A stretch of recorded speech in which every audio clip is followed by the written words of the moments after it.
I got bit again while I was playing this, just swimming in the water. A shark came up, and I was like, oh, I fucking scared the shit out of me, Dude, bro. you know what I hate more than anything? I hate those shitty TikTok videos where it's like, oh, look at this little bug, isn't it? And then a shark jumps out at you, yeah, right? something like that. I'm just like, every time it makes me go like, fuck.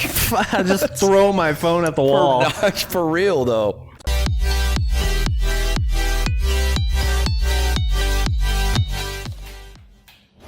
There's some times where I know where it's coming, and I can pick up on it. But dude, like sometimes I will just get caught where it's like this dude is like gassing like a bug where he like fucking he catches it in a cup, he dips it in like gasoline to like kill it or whatever, and then he's like, oh, let me see if it's still alive. Turns the cup and then like, you fucking got me, you son of a bitch. I hate that shit.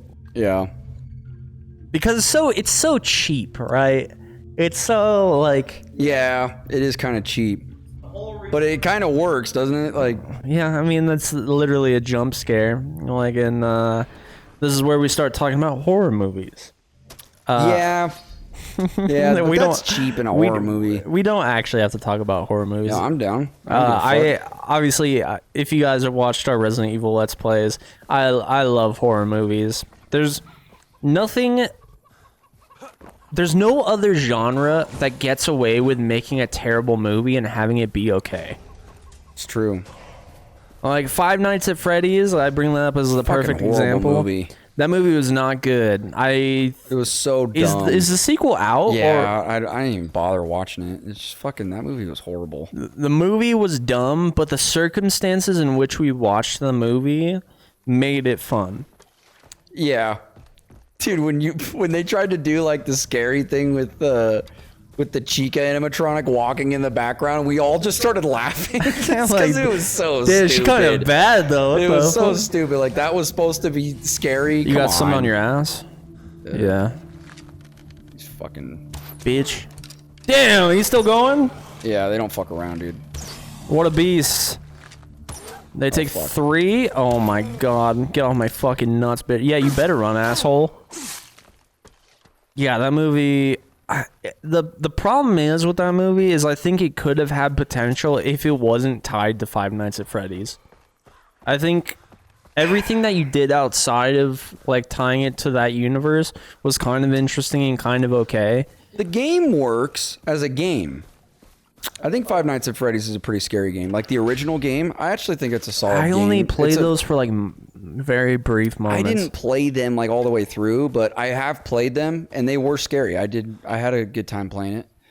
I thought it was a really interesting concept.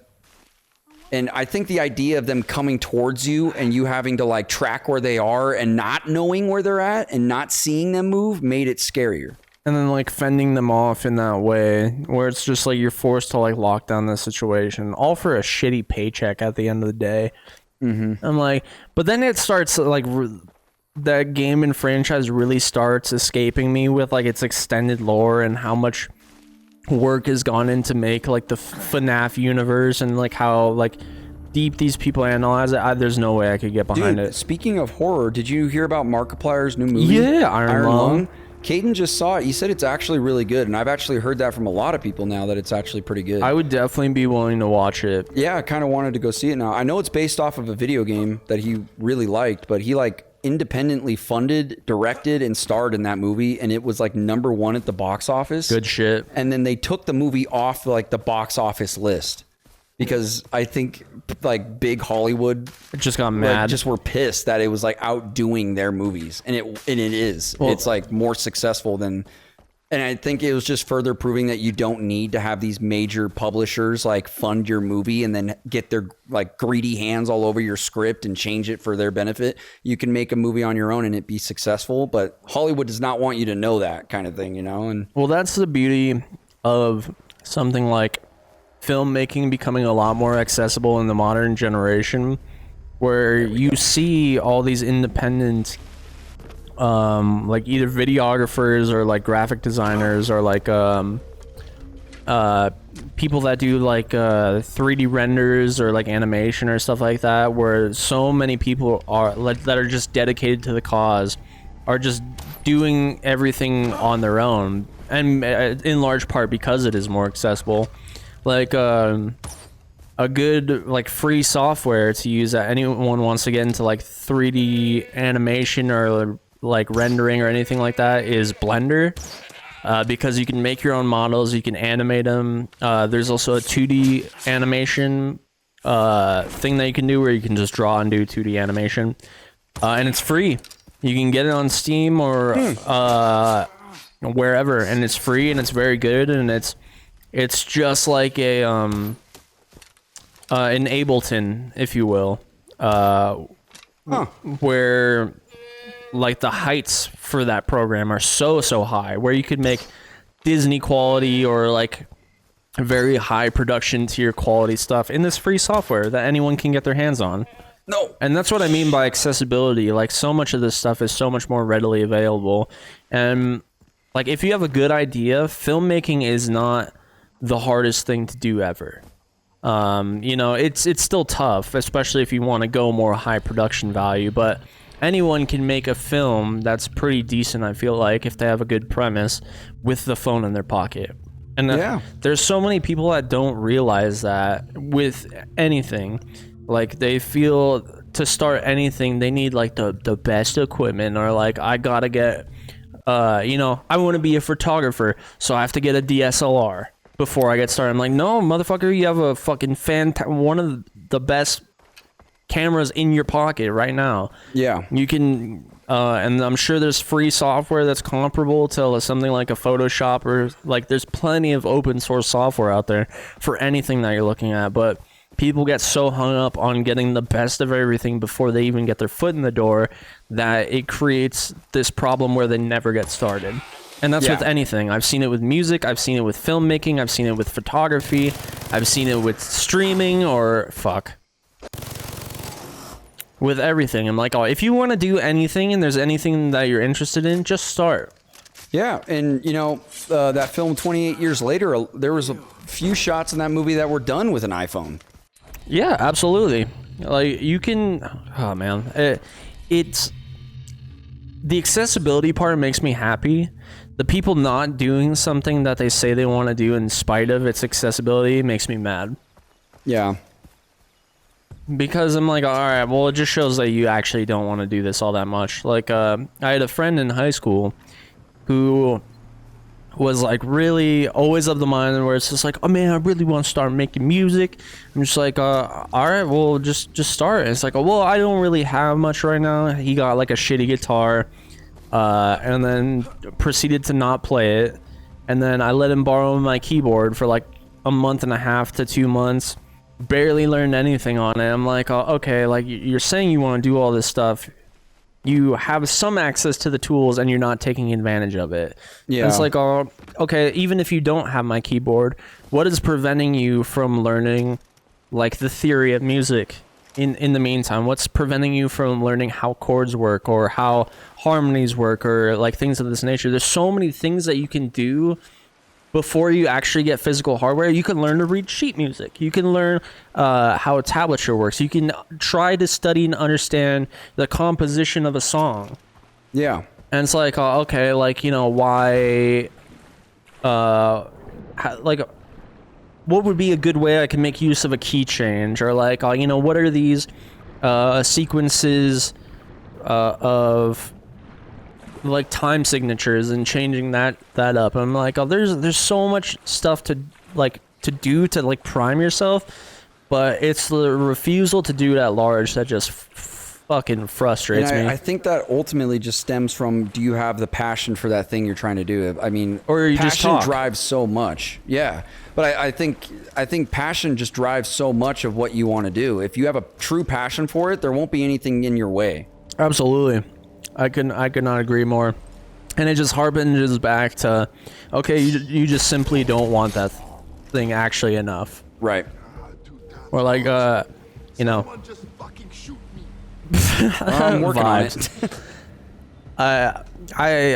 As the thing that I do, I tie everything into fighting games where, you know, people should not be of the mind where to get started of I need a fight stick or I need a hitbox or whatever to get started. It's okay if you have that as a preference, but you can learn things about fighting games to get started, or you can play on controller and maybe find out that you might like controller. And some of the best players in any game that you play, I guarantee, are playing on controller. There's top level Street Fighter players that are playing on controller, Mortal Kombat, Tekken, whatever. Like anybody at the highest level, you don't need to gear gate yourself. Yeah, it's true. And that's with anything. That's with music. That's with making movies or photography. That's with gaming in general. You know, there are some things that exist. I feel like gear and stuff like that when it comes to music just only further enhances your ability, right? It all comes down to ability. If you put the time in for the ability, you can still sound good without having any of those things. Absolutely. It's just that, you know, once you get to a point where it's like, okay, I've kind of got a brief understanding of this thing. Maybe now I can actually start working on getting gear. Yeah, absolutely. Like you can acquire stuff in time, but all you're doing is just jump starting in the process of when you do get that gear, because then you're going to run into the same roadblock that you'd be running into anyways, but instead you're just getting some things out of the way. Like, you know, of course I'm bringing up fighting games, but the game that I've been playing here and there has been 2XKO. Mm-hmm. Brandon was really excited for 2XKO because it's League of Legends. It's attached to an IP he already likes. Yeah. And he's like, oh, dude, I'm really looking forward to 2XKO. But I was trying to point him in the direction of like, oh, hey, man, maybe like check out some of these other games. Like it's going to help you get over some of the hurdles of getting started as a new fighting game player. You'll get some better ideas about how combo systems work, neutral, get some strategies, you know, get over the basics of anti-airing and stuff like that. And but he was just of the mind, like, nah, I'll wait. And yeah, of course he ran into those hurdles when he started 2XKO. Mm-hmm. He got over them, and he's actually not bad. I'll give him my flowers. Would it have benefited him to try other games first to like get an idea? Yeah, absolutely. But you know, he was dedicated and attached to the idea of one IP. You know, if you're not interested in any of these other IPs, then there's only so much you can do. Retroactively, though, that game has opened the door for him to be interested in other games. Where, like, I looked at what he was doing on Discord, I'm like, oh, you're playing Guilty Gear? Yeah. And I'm like, oh, it kind of happened to me, too, because Dragon Ball FighterZ was the big fighting game that got me started into fighting games, but I had played Street Fighter and Tekken and Soul Calibur before that, and the games didn't really make sense to me. But it's because I fell in love so much with Dragon Ball that I'm like, wait, hold on. Like, let me check out the Street Fighter. Let me check out like Guilty Gear. So made you want to kind of branch out. Yeah, I get where it comes from. You know, it all boils down to interest at the end of the day, with whatever we're talking about. But it's just like, if you're not that interested in whatever that be, or an IP or whatever, you won't get started until your interest outweighs the challenge. Yeah, exactly. Yeah. And yeah, that's kind of with everything. And I know that was like a random. No, I kind of agree. I mean, I'm sure. Have you run into anything like that before? What do you mean? Like, have you run into someone that's just like you're the music guy for me?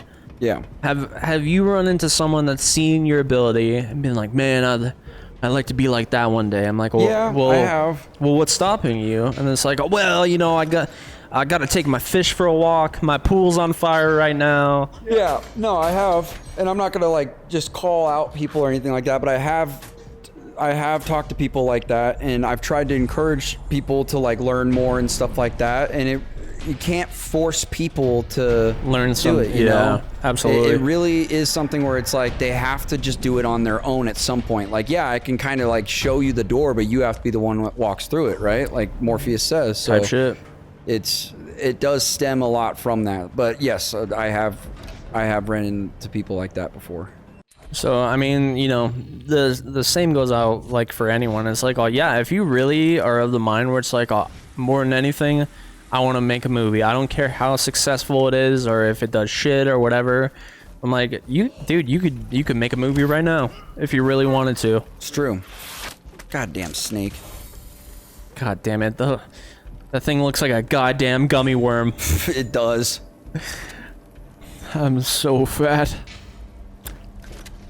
I have a particular fondness for gelatinous candy. I like chocolate and stuff, but as far as like eating quantity amounts of it, I'll eat way more gelatinous based like candy than I will chocolate. I like chocolate though, but I can only handle so much of it. Yeah. Did I go right there? No. I think I am more of like a chocolate guy than I am just like gummy worms kind of person. Do you like dark chocolate? It's all right. I like dark chocolate. It's good. Don't mind it. I'm a fan of all things sweets. My sweet tooth, though, in my old age, has dramatically calmed down from like the actual like level of sweetness I can handle. I much prefer like subtly sweet things. Yeah. As opposed to something that's like, oh yeah, you can get this super diabetes chocolatey dipped in chocolate, sugar, fucking heroin, crack cocaine, caramel explosion, fucking cluster pockets of fucking cream, where it's just like, oh yeah, give me like a nice like dark chocolate. That's cool. Something a bit more reserved. I think. Oh shit! I fucked that up. Oh shit. Heal right, with all your might, Cody. Guns blazing. Here we go. See, I bitch about people not doing the thing, but I really love, you know, for example, Markiplier. I love seeing people actually do the thing. Like, if anyone's doing like a like documentation on their journey of like of proficiency in whatever field, I love that shit. Yeah. So like if somebody is of the mind where it's like, oh, I'm gonna make a game, and then they just start doing it and they're documenting their experience, I absolutely eat that shit up. And it's usually on my like Instagram or TikTok feed, and I'll follow them for the whole thing. I'm like, yeah, like, dude, and that kind of just further proves the point that I made earlier, like way earlier on the channel about like someone like Zach behind you. Someone like Zach Krieger, who made Barbarian and Weapons, and who's going to be making the Resident Evil movie. That there is room for you to be a successful director by having a start in a genre like horror. Because horror is the one genre where people will just go out of their way and be like, you know what? Yeah, I don't really know anything about this movie, but it's a scary movie. I'll go see it. You know, and I think a lot of people are starting to like take note of that. People who want to be filmmakers. And I think it's actually a smart move to at least getting your foot in the door as a respectable filmmaker. Sure. I think it's hard to like make it to that position of like when you think of like the upper echelon of filmmakers, like you think of like someone like, I don't know, like a Christopher Nolan or something of the like. Yeah. Where filmmakers of the horror franchise kind of don't get that same credibility, I guess. But yeah, you can absolutely make it. I think. But even someone like Christopher Nolan started out with like low budget films, you know? Oh, sure. And then that got some eyes to look at him, and then studios were like, all right, yeah, we'll give you like a budget and let you make a film that you want to make. And now he's at a point now where he could pretty much make whatever fucking movie he wants with an endless budget. You know, and that's somewhere I feel like a lot of filmmakers like dream to be at, where it's like I can make what I want, no studio meddling with my vision kind of thing. And well, I'm actually supposed to see a movie with my sister tomorrow, allegedly. I have a sixth sense that that's gonna kind of fall through, but maybe I'm wrong. We're supposed to go see the fucking Sydney Sweeney movie. You know what I'm talking about? No. Do you know the chick from Ted, the blonde chick? Yes. She's in that movie with Sydney Sweeney, and it's supposed to be like a housekeeper movie, but it's got like some horror vibes on it, where it's like you get the sense that something more is kind of going on here. No idea what the movie's about. I was just gonna see it because my sister wanted to see a movie together, and I was just gonna watch whatever with her. It could have been any shitty movie. But I have a feeling that that's gonna fall through. If that does fall through, I'm totally down to go see Iron Lung, assuming it's still in theaters. I think assume. it is. I hope so. Because horror movies are my favorite genre. Yeah, I like horror movies a lot too because you get that exploration of ideas that I don't feel like other genres would allow the director to have.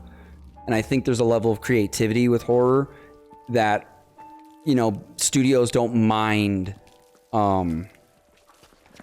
They don't mind taking a risk with. This is a good scene. We should watch this.